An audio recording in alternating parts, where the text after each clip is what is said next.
آپا یہ چادر تیار ہو گئی ہے۔ اس نے سفید کڑھائی کی ہوئی چادر بہن کے سامنے پھیلا دی۔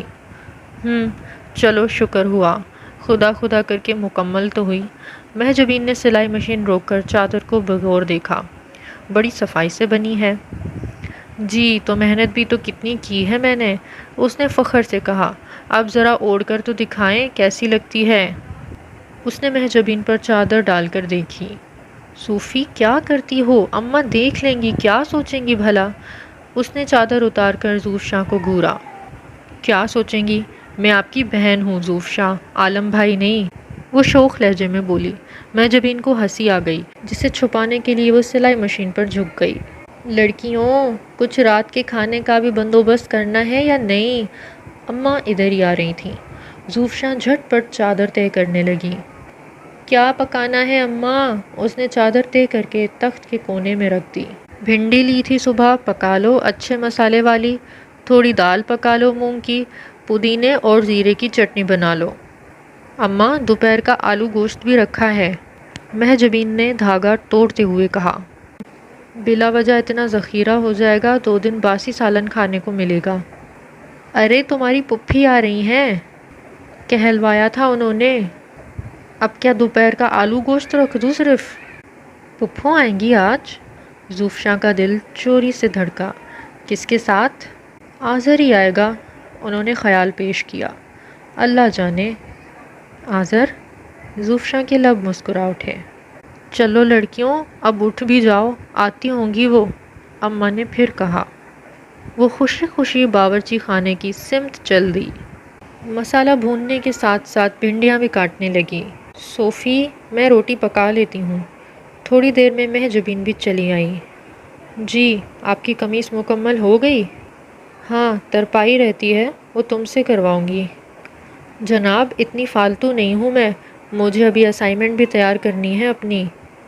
ہاں تو کل کر دینا، مجھے جلدی نہیں، وہ ہنسی۔ یہ آپ کی ہر قمیص کی ترپائی کرنا مجھ پر فرض ہے کیا؟ وہ جھنجھلائی۔ تم سمجھو تو بڑی بہن کا کام آسان کرنا فرض ہی بنتا ہے تمہارا۔ مہجبین مسکرائی۔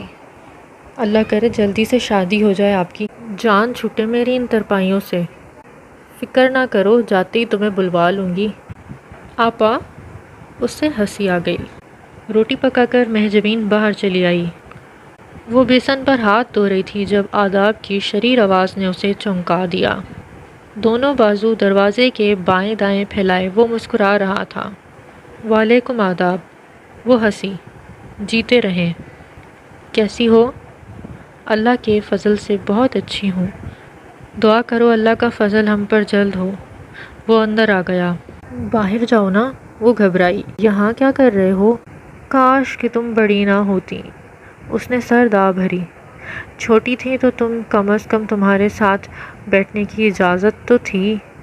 تم باہر چل کے بیٹھو، میں بھی وہیں آتی ہوں، اس نے سمجھایا۔ مجھے چائے چاہیے۔ اچھا لاتی ہوں۔ لاتی ہوں نہیں، یہیں بناؤ میری نگاہوں کے سامنے۔ وہ پیڑھی پر بیٹھ گیا۔ آذر؟ کتنا اچھا لگتا ہے میرا نام تمہارے لبوں سے۔ آذر پلیز، ابا آ گئے تو بہت برا لگے گا۔ اوکے جلدی سے باہر آ جاؤ۔ وہ خلاف توقیہ مان گیا اور اٹھ کر باہر چلا گیا۔ اس نے جلدی سے چائے بنائی اور ٹرے لے کر باہر آئی۔ آنگن میں آذر اور مہجبین بیٹھے باتیں کر رہے تھے۔ پھوپھی اور اماں کہاں ہیں؟ چھوٹے کمرے میں ہیں، ابا کے پاس۔ مہجبین ہنسی۔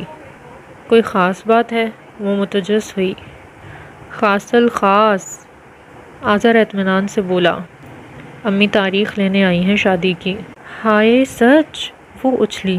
کتنا مزہ آئے گا نا، کتنا مزہ آئے گا نا۔ آذر نے منہ بنا کر اس کی نقل اتاری۔ پتہ چلے گا محترمہ کو جب اکیلے پورے گھر کا کام کرو گی۔ میں کام سے نہیں گھبراتی۔ پھر کس سے گھبراتی ہو؟ وہ اسے غور سے دیکھنے لگا۔ مہجبین نے کھنکار کر منہ دوسری جانب کر لیا۔ زوفشاں نے آنکھوں ہی آنکھوں میں اسے ڈانٹا۔ وہ مسکرائے ہوئے چائے پینے لگا۔ کل یونیورسٹی آؤ گی؟ چائے پی کر اس نے پوچھا۔ ہاں، کیوں پوچھ رہے ہو؟ بس یوں ہی، اس نے کاندھے اچکائے۔ صوفی؟ اماں باہر آ رہی تھیں۔ بیٹا کھانا نہیں پکایا کیا ابھی تک؟ کھانا تو تیار ہے اماں، بس تو لگاؤ دسترخوان، انتظار کس بات کا ہے؟ اماں وہ جوش سے اس کے نزدیک پہنچی۔ اماں تاریخ ہو گئی تے؟ اماں نے غور سے اسے دیکھا اور ہنس دی۔ ہاں ہو گئی، تجھے بڑا شوق ہے؟ کون سی تاریخ اماں؟ وہ پوچھتی رہ گئی۔ اماں واپس اندر کی جانب بڑھ گئی تھیں۔ سب سمجھتا ہوں میں، تمہیں کس بات کی جلدی ہے؟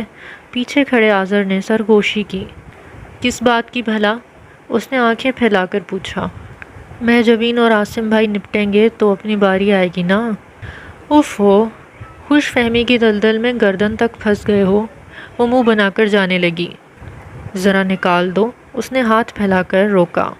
شش، پٹواؤ گی کیا؟ وہ جھک کر اس کے ہاتھ کے نیچے سے نکل گئی۔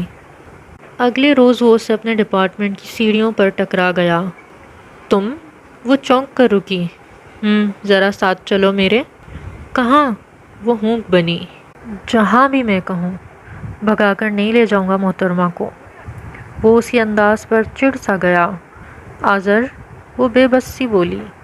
اسے ایسی باتیں پسند نہیں تھیں، بالکل بھی نہیں تھیں۔ وہ لاکھ اس کا کزن تھا، اس کے گھر آتا جاتا تھا، لیکن اس وقت دیکھنے والوں میں سے کسی کو بھی اس بات کا علم نہیں تھا۔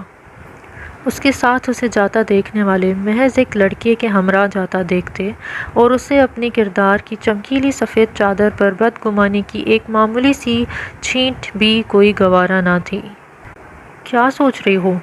وہ بائک کی چابی انگلیوں میں جھلاتا ہوا غور سے اس کا چہرہ دیکھنے لگا۔ سوری آذر، وہ سر جھکا کر بولی۔ میرا پیریڈ ہے۔ اجالا؟